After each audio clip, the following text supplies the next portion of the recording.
Hey all, welcome back to this channel.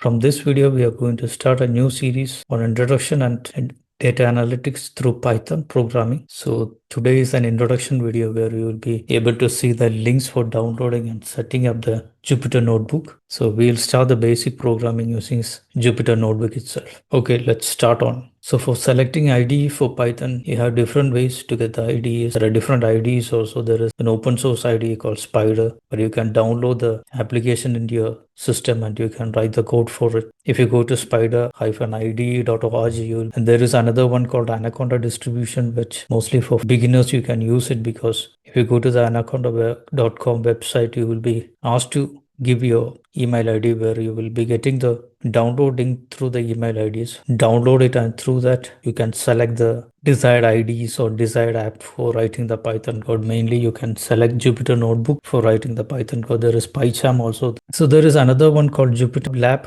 where you can write the code in the website itself. So there is no need for downloading anything. You can go to the Jupyter Lab and you can write the code there itself. But you need to select the database for it and you can write the code itself. So in this we will be mainly using Jupyter Notebook. This IDE itself is a Jupyter Notebook IDE. I have installed it in my system and I will be writing the code here itself. So once you install Anaconda distribution, and you can open Jupyter Notebook through Anaconda, or you can go to the command prompt. For going to the command prompt, you can press the Windows key plus R and you will be having the run option, and there you can type CMD and you can enter the command prompt will be shown, and there you can write it as Jupyter Notebook. So you have to mind that, okay, once you when you're installing the Anaconda software, okay, they will be asking almost in the end whether they will set the path. So better to allow them to set the path, otherwise you have to manually set the path. It will be little bit, if you know to set the path, it will be fine, otherwise let them set the path automatically itself.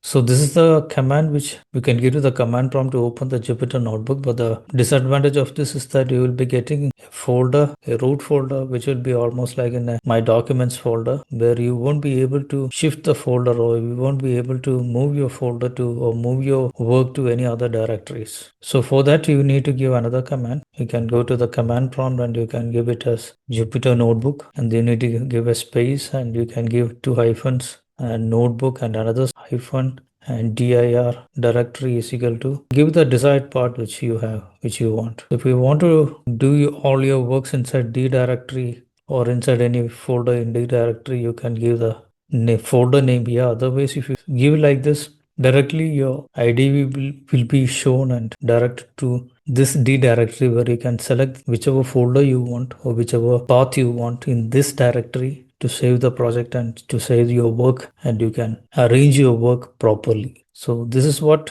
I wanted to show you in this first video. In the second one onwards, we will be starting with the basic programming. Have a great day.